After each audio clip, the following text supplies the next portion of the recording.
ታላቅ የምስራች የትንሣኤ በዓል ምክንያት በማድረግ ከዲኤምሲ ሪል ስቴት ታላቅ ቅናሽ ተዘጋጅቷል። በካሬ 97000 ብር ሲሸጥ የነበረው ወደ 78000 ብር ለተወሰኑ ደንበኞች መቀነሳችንን ስንገልጽ በታላቅ ደስታ ነው። ባለ 1 መኝታ ከ430000 ብር ጀምሮ፣ ባለ 2 መኝታ ከ620000 ብር ጀምሮ፣ ባለ 3 መኝታ ከ750000 ብር ጀምሮ ከ60% የረጅም ጊዜ የባንክ አማራጭ ጋር ማለትም 40% በ2 ዓመት ከ6 ወር ከፍለው ቤቶን የሚረከቡበት። አስተውሉ፣ እኛ ጋር ሲገዙ ቤት ብቻ አይደለም የምንሸጠው፣ የተንጣለለ የመኖሪያ መንደርም ነው። ለልጆ እንዲሁም ለአዋቂ ሁሉንም የሚያገኙበት ግቢ፣ የመዋኛ ገንዳ፣ የልጆች መጫወቻ ሜዳ፣ ላይብረሪ፣ የገበያ ማዕከል፣ ሜዳ ቴኒስ፣ ባይክ ኤሪያ፣ ይህን ሁሉ በአንድ ቦታ የሚያገኙበት ዲኤምሲ ሪል ስቴት። ለበለጠ መረጃ በ0982 172727 እንዲሁም በ0939 9696 65 ላይ ይደውሉልን።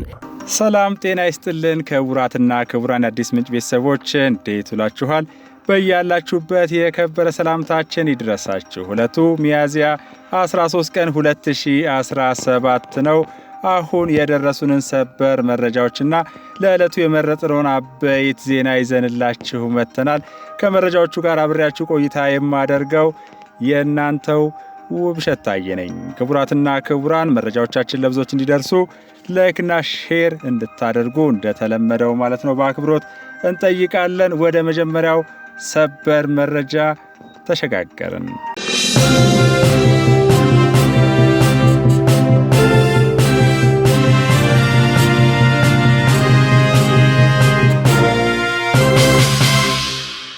ጀግናው የሀገር መከላከያ ሰራዊት የየክልሎቹ የጸጥታ አካላትና ማህበረሰቡ በመቀናጀት ጸረ ሰላምና ዘራፊ ኃይሎችን የመደምሰስ ኦፕሬሽን ተጠናክሮ መቀጠሉን በተለይ ለአዲስ ምንጭ የደረሱ ሰበር መረጃዎች አረጋግጠዋል።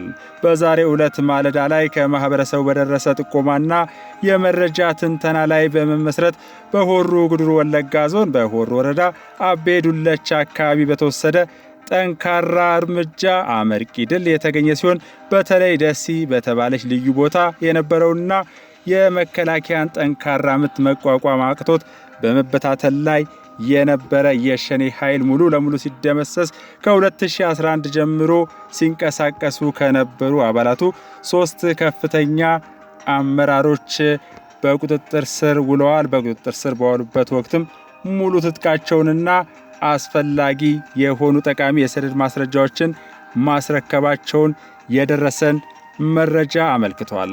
እነዚህ 3 የሸኔ አመራር አባላት የነበሩ ያደታ ይልማ፣ ጫላ ዳርጌና አብዲ ጀቤሳ እንደሚባሉም ለማወቅ ተችሏል። ክቡራትና ክቡራን በዚህ ዙሪያ ተጨማሪ መረጃዎች ሲደርሱን የምናቀርብ መሆኑን በዚህ አጋጣሚ ለመግለጽ እንወዳለን።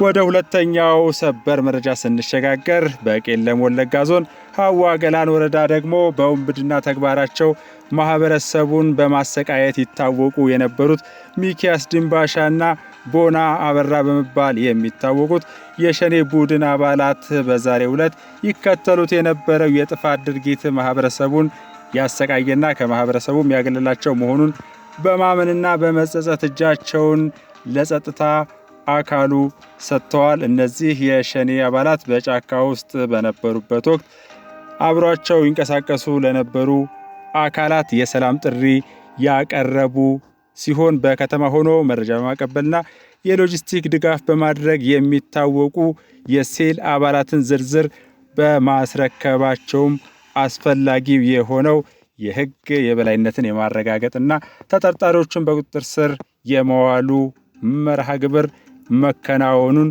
ለማረጋገጥ ችለናል። ሰበር መረጃዎቻችን ቀጥለዋል። ከህዝብና ከመንግስት በተደጋጋሚ የቀረበለትን የሰላም ጥሪ አሻፈረኝ በማለት ህዝቡን በማገት በመዝረፍና ሁለንተናዊ እንግልት በማድረስ የቀጠለው ጽንፈኛ ጃውሳ በሀገር መከላከያ ሰራዊት በክልሉ የጸጥታ ኃይልና በማህበረሰቡ ቅንጅት ጠንካራ እርምጃ እየተወሰደበት ሲሆን ተንጠባጥቦ እየተበታተነና እርስ በርሱ የጀመረው የጠመንጃ አፈሙዝ መጠዛጠዝም እንደቀጠለ መሆኑን አፈትልከው እየወጡ ያሉ ሰበር መረጃዎች አመልክተዋል። ከአንድ ቀን በፊት በአዲስ ምንጭ ባጋራነው መረጃ የዚህ ዓላማ የለሽ ቡድን የእርስ በርስ ቁርቁስ ቀጥሎ በሰሜን ሸዋ ዞን ባሶና ወራና ወረዳ ካሲማ በተባለች ቀበሌ የኢንጂነር ደሳለኝ ሲያስብ ሸዋና የመከታው ማሞ ታጣቂ ቡድን ራሱን አህፋድ ብሎ ከሚጠራው በእስክንድርና በመከታው ማሞ የሚመራ ጽንፈኛ ታጣቂ ቡድን ጋር ከፍተኛ የሚባል ፍልሚያ ማድረጉን መዘገባችን የሚታወስ ሲሆን ይህ በየዕለቱ እየተበታተነ መምጣት የጃውሳውን የተለያዩ ቡድን አመራሮች ድንጋጤ ላይ እንደጣላቸው ቀጥሎ የቀረበው የተጠለፈ ያፈተለከ የስልክ ምልልስ ጠቋሚ ነው። ክቡራትና ክቡራን ይህንኑ ተከታትለን እንመለስ። እስክንድር ተደራድሮ ጨርሶ የለ እንዴ ታውቆ የለም እነ መከታውን ይዞ እንዲያው የሸዋን ታሪክ አያበላሽ ጭራሽ እንዲያው ትልቅ ታሪክ የተሰራበት ወንድሞቻችን የገበርንበት ቦታ ላይ እንደዚህ አይነት ነገር መፈጠሩ በጣም ያሳዝን ነገር ነው። ዞሮ ምንም ሁሉም ነገር እያመጣን ያለው ሁሉም ቦታ የማይሆን ከሆነ ሁሉም ጠጋ ማለት አይቀርም። እንግዲህ የማይሆን ከሆነ ስላላችሁ አሁን ይሄ ጠፍቷችሁ ነው። እናንተ እንደገና ላስረዳ እናንተን ተመልሼ ኧረ ሶስቱ ገብቶናል እኮ ገብቶናል። ግን ያው መጀመሪያ ባለው ነገር እንደው ይሞከር በሚለው እሳቤ ስለያዘ ነው እንጂ ሁሉ አቃውጭ እኮ የማይሆንና የማይቀር ነገር ነው። መቼም እንግዲህ እንዲህ ትግልና ታሪክ ይበላሽ ሁሉም ዝም አይልም ያየ እኔ ከዚህ በላይ መናገር አይጠበቅብኝም። ምናልባት የአማራን ትግል ይዘው የሚታገሉ ሰዎች እነሱም መንግስትን በጋራ ሆኖ አጥፈቷቸው ከዛ በኋላ ንጹህ የብልጽግና ግዛት እንዲሆን ተፈልጎት አልሆነ እኔ ተንግዲህ ወዲያ ማስረዳት አይጠበቅብኝም። እኛ ከጠፋን በኋላ እኛ እንትን ካልን በኋላ እነሱ በድሮኑም በምኑም እያሉ እኛን ከጠፋ በኋላ ያው ንጹህ የብልጽግና ቀጠና ነው የሚሆነው። ትግል የሚበላሸው እንዲህ እያለ ነው። ከዛ በኋላ ሸዋን እንደገና አፋ ብሎ ለማደራጀት የሚፈጀውን እና የሚያስከፍለውን ዋጋ ታውቀዋለህ አንተ።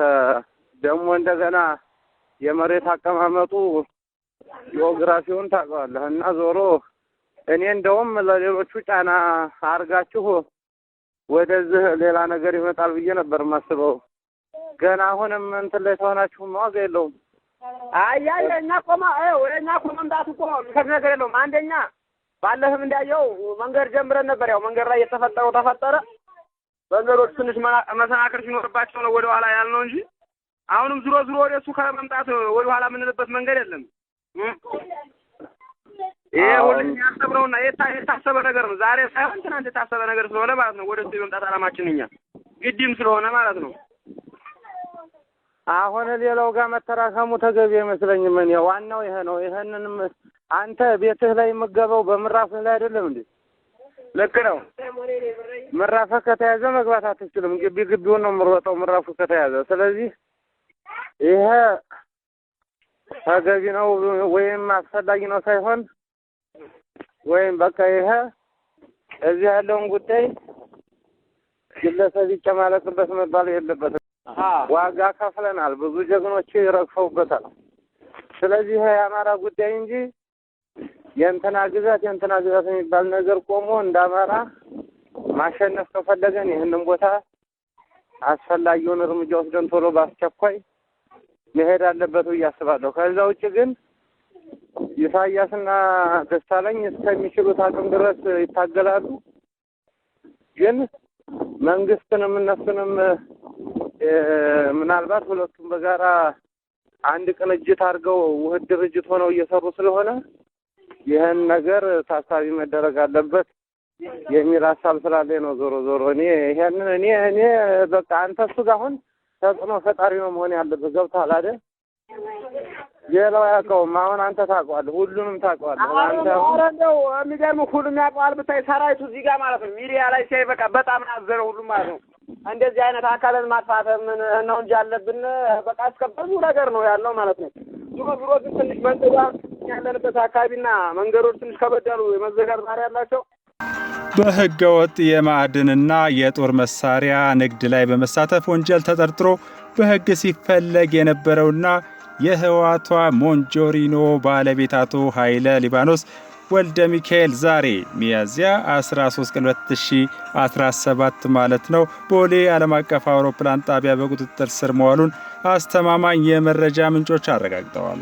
ተጠርጣሪው ግለሰብ ከዚህ ቀደም ይፈለግበት ከነበረው ወንጀል በተጨማሪ በቦሌ ዓለም አቀፍ አውሮፕላን ጣቢያ በቁጥጥር ስር በዋለበት ወቅት በተደረገ ፍተሻ በግለሰቦች እንዲገባ ያልተፈቀደ ብዛት ያለው የኮሙኒኬሽን መሳሪያዎችን ወደ ሀገር ውስጥ ሊያስገባ ሲሞክር በሕግ ቁጥጥር ስር መዋሉን የተጠቀሱት የመረጃ ምንጮቻችን አረጋግጠዋል።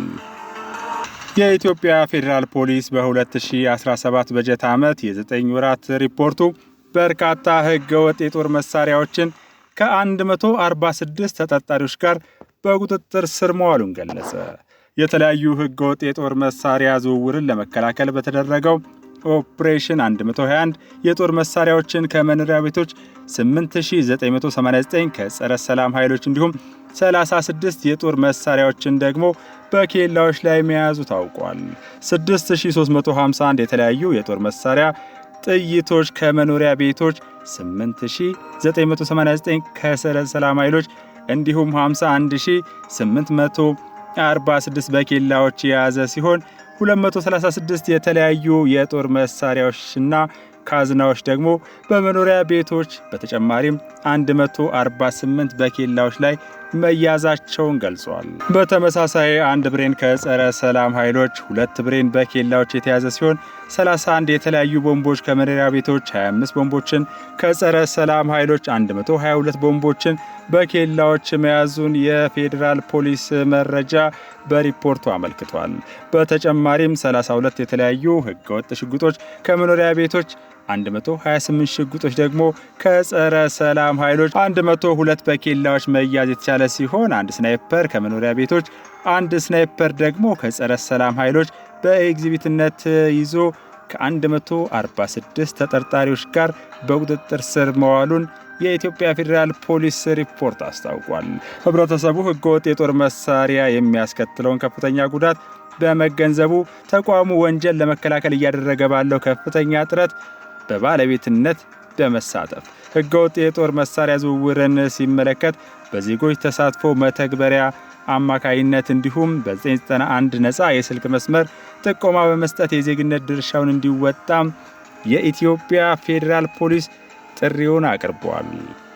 ደራ ወረዳ ልንታገልልህ ወጥተናል በሚል ሽፋን ህዝቡን ሲያሰቃዩ በነበሩት አማርኛና አፋን ኦሮሞ በሚናገሩ ዘራፊና አጋዥ ቡድኖች ሰላም በእጅጉ ርቋት መክረሟ የቅርብ ጊዜ ትውስታ ነው። ዛሬ በአንጻራዊ ሁኔታ ነገሮች መስመር እየያዙ ይገኛሉ።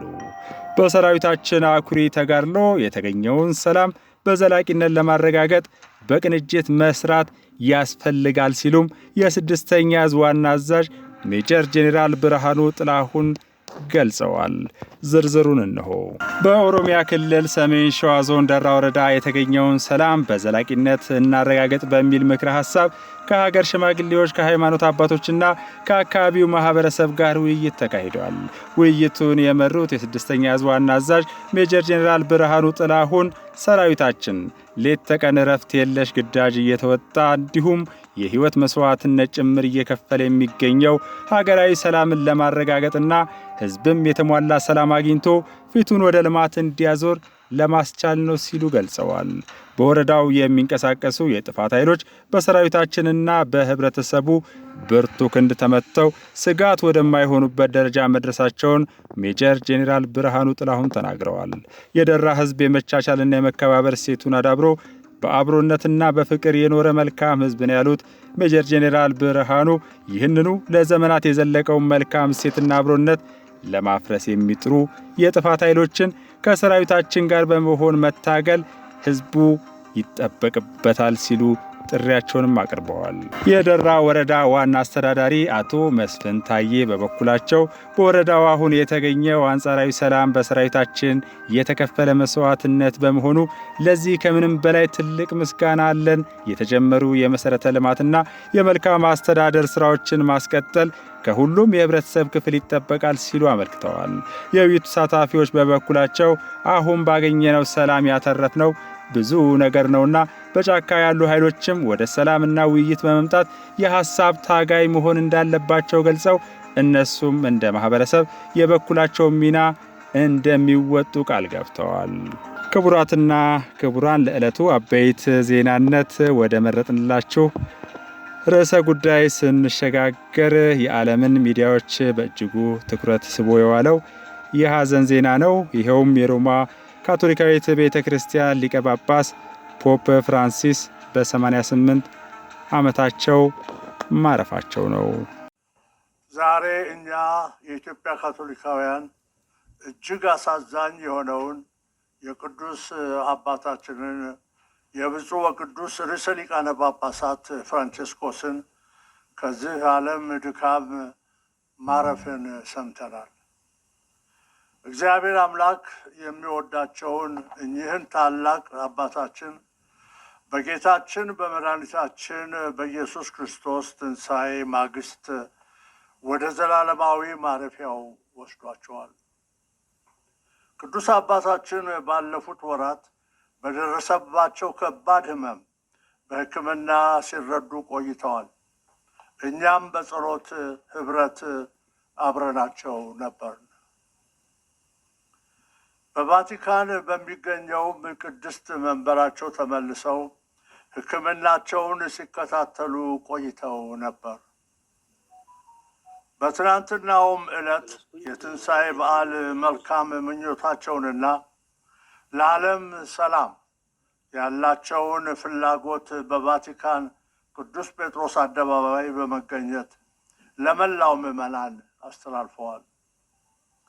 ዛሬ ጠዋት በሮም የሰዓት አቆጣጠር 1:35 በኢትዮጵያ የሰዓት አቆጣጠር 2:35 ላይ የቅድስት መንበር እረኛ ርዕሰ ሊቃነ ጳጳሳት ፍራንቺስኮስ ወደ አባታቸው እግዚአብሔር አብ ቤት ተመልሰዋል። የጌታችን የመድኃኒታችን የኢየሱስ ክርስቶስ እውነተኛ ደቀ መዝሙር በመሆን ላሳዩት የሕይወት ምሳሌነት ታላቅ ምስጋና እየሰጠን የብፁዕ ወቅዱስ ርዕሰ ሊቃነ ጳጳሳት ፍራንቺስኮስ ነፍስ ለአንዱና ለቅድስት ሥላሴ ማለቂያ የሌለው መሐሪ ፍቅር ባደራ እንሰጣለን።